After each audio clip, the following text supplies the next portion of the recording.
Hey everybody, Josh Ronquist here for Heavy Debriefings, and it is now time to talk about the first third of 2023 being complete, with April 2023, and my personal top 10 albums of April 2023. I think you know the rules by now, and if you don't, you'll figure it out as we go along. Let's begin. First up, I have the debut album from the Finnish band, Abandon All, with Far Away. And this album took me by complete surprise. I found this out of complete nowhere, and I instantly fell in love. It's got some great dark metal overtones, a little bit of gothic overtones as well too, especially in the guitar and the guitar tones that go along with that. It is super duper melodic as well too, which I truly appreciate.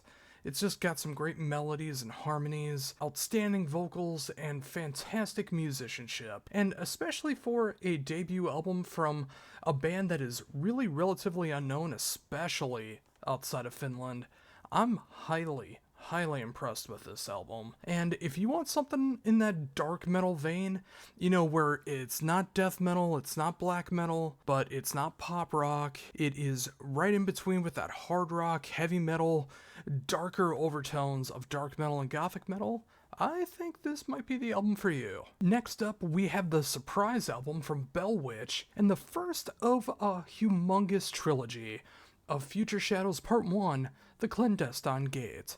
And I also figured out that's how many letters fit from here to here, so yeah, that's good to know. When it comes to Bell Witch, of course, their magnum opus, Mirror Reaper, is one of the most seminal albums in all of funeral doom metal. And how can you possibly try to top that? Well, by doing a trilogy, and especially doing it unannounced, as we found out Tuesday that this album was coming out on Friday of last week. And I've had the chance to be able to sit down with this record a few times, which is all you can really do when it's nearly 84 minutes long. But in that time, I have enjoyed it immensely. I understand this is not going to be for some people, but funeral doom is not for a lot of people. If you don't like long, exaggerated songs, this is not going to be for you. Especially when they get the trilogy going, which the whole idea of this trilogy is for it to be one gigantic loop where you can start it and then it's go all the way around until it's back around again, so you can listen to it in an infinite loop and it all makes sense. Very ambitious. Some find it up their own ass, but for me, it is something that I'm absolutely looking for.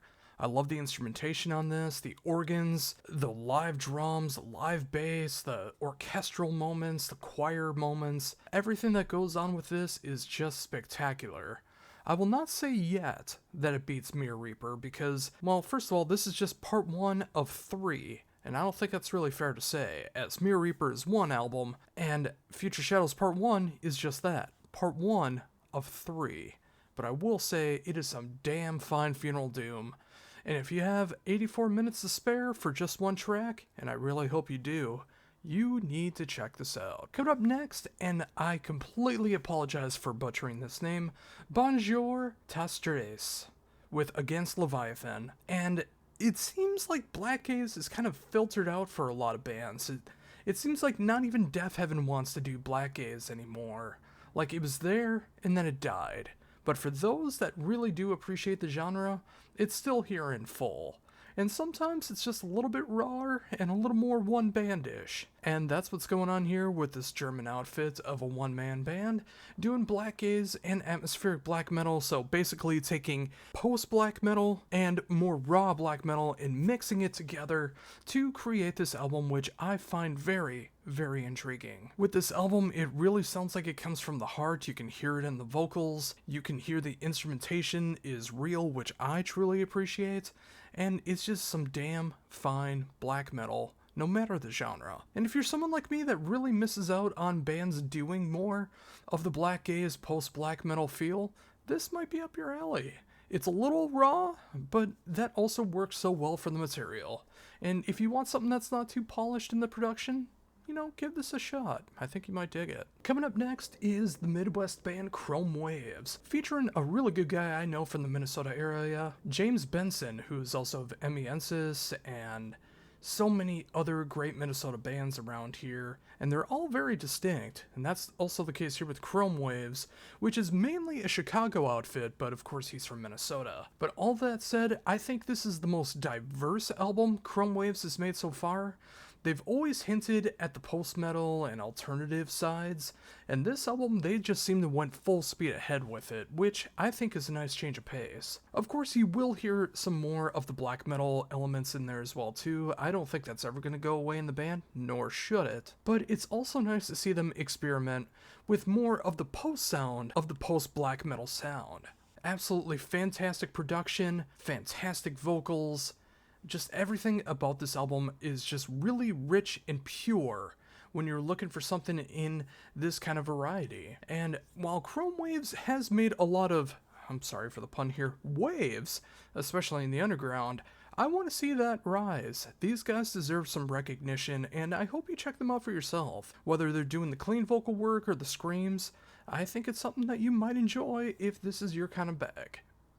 Baby. Up next is a brand new discovery to me, and it might be for you as well, the Finnish progressive melodeath band Dark Flood, with their fourth album, Illusion of Light. And this is something that I've always wanted to hear, and of course bands have done this before, but these guys do it in such a way that really just hit me right here, and I love the way that they do it, combining progressive metal and melodic death metal combined, and just creating this perfection of progressive melodeath that is more than just your typical melodic death metal and much heavier than your typical progressive metal. It's super melodic and super catchy.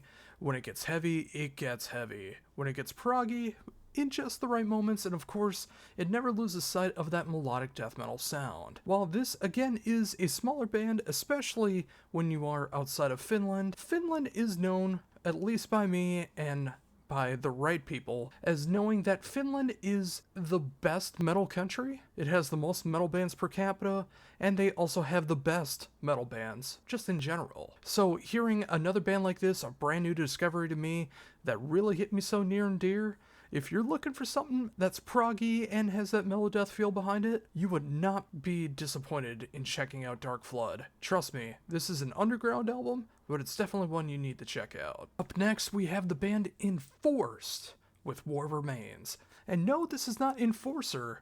In fact, I've interviewed both bands recently within the past week talking about their brand new albums.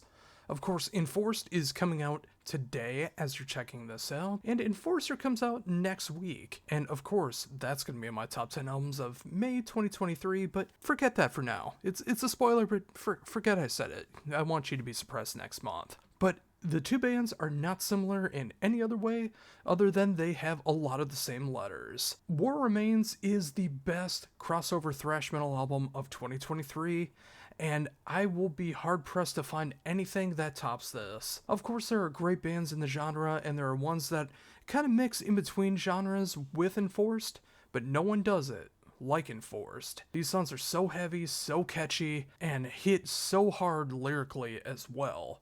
If you are a fan of Municipal Waste or Power Trip, or even death metal bands like Obituary, you're gonna find something to love about this band. It's so heavy and hits the right riffs at the right time, and no matter the tempo, whether they're doing mid-tempo stompers or full speed ahead thrashers, there's something here for you, and you absolutely need to check out Enforced. It is just quality stuff. Up next is another band known as Melancholia with Hiss Through Rotten Teeth. And it's so strange to me because even up to January this year, I was never really into deathcore, especially the bare bones, meat and potatoes deathcore, which is just so focused on pig squeals and breakdowns. But I've learned that when you do something very creative with it, it is something that I really, truly appreciate.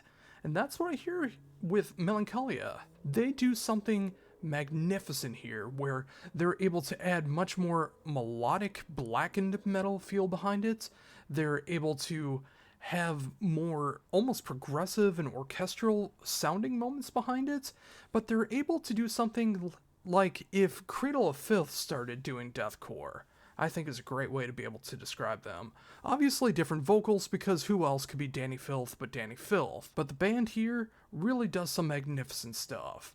They really show their chops here, and yes, even when they do the breakdowns and they do those vocals, it hits so hard and it fits so well with the music, and it makes you appreciate everything as a whole. And it really shows that you don't have to just do pig squeals and breakdowns throughout the whole album for every song. You just need to put them in the right moments.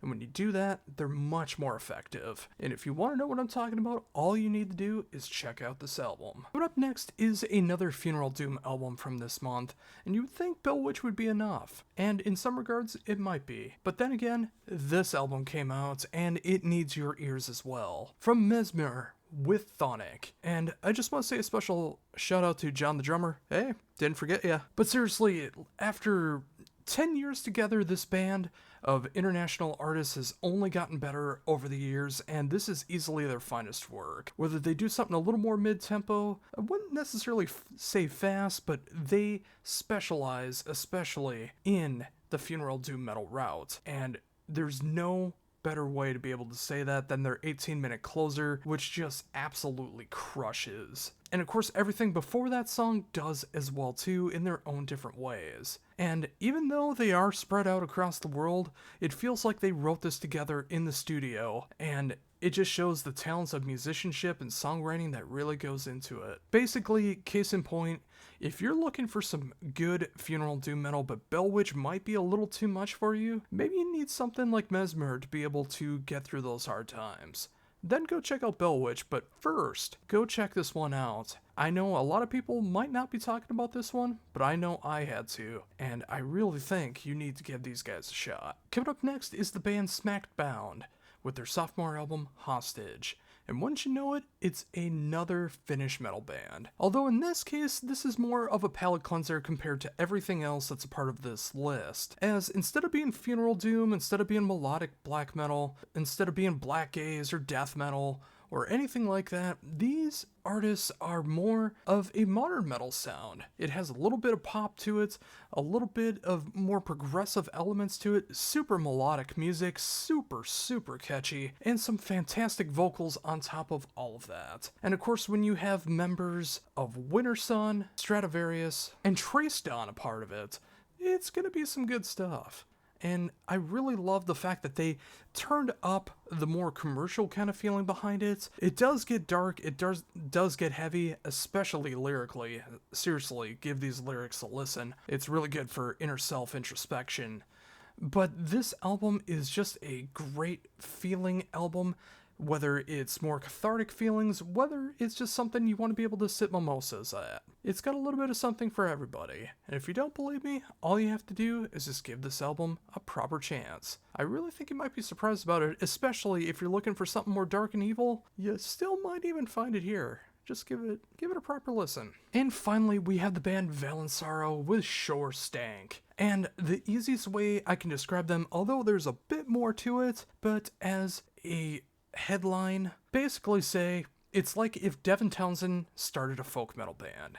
If that intrigues you, go check this out right now. But if you need a little bit more, there is some great folk metal elements to this. There's a little bit of metalcore, almost a little bit of industrial, plenty of prog going on as well too, and some of that Devin Townsend humor that we all know and love. The band has been away for 8 years, but I feel like they've come back stronger than ever, and this is easily the best album that they've put out so far. I unfortunately wanted to do an interview with these guys, but it did not happen. That's the breaks, little man. Break it down. But I still wanted to give this album the proper respect it deserves because it is that damn good of an album. And if you're looking for something that's a bit adventurous, super nerdy, and just a hell of a lot of fun, you need to check out this album from Valenzaro. And that does it, my top 10 albums of April 2023. What do you think? Did you make some new discoveries? Did you find out one of your favorite bands put out an album this month that you didn't even know of? Especially Bell Witch? Let me know what you think. And if you think I'm wrong for my own personal opinion, why don't you let me know in the comments down below and tell me what your favorite albums of April 2023 are. And I just want to thank you so much for getting to the end of the video here. It truly means a lot. I hope you found some stuff to enjoy, and I hope you continue to check out the channel because I know how hard it is to get people's attention, and if you're checking this out right now, it truly means a lot to me, and I hope you stick around. And until the top 10 albums of May 2023, any other top 10 lists that I do, any interview, review, or any other kind of video that I do here on the Heavy Debriefings YouTube channel, this is Josh Ronquist for Heavy Debriefings saying, see ya.